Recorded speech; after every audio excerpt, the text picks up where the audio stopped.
How to turn off or turn on replies to your Instagram stories. Hi everyone, it is GuideHacks, and in this video I will show you how to turn on or turn off replies to your Instagram stories. Now let's get started. First we need to open our Instagram app.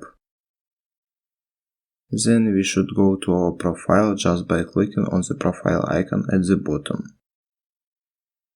Here we need to tap on the three lines at the top right corner. Now just tap on the settings at the top. Here we should find privacy and tap on it. Then we need to tap on story.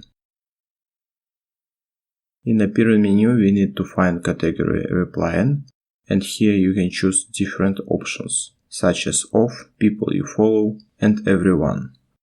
Off means that no one will be able to reply for your stories.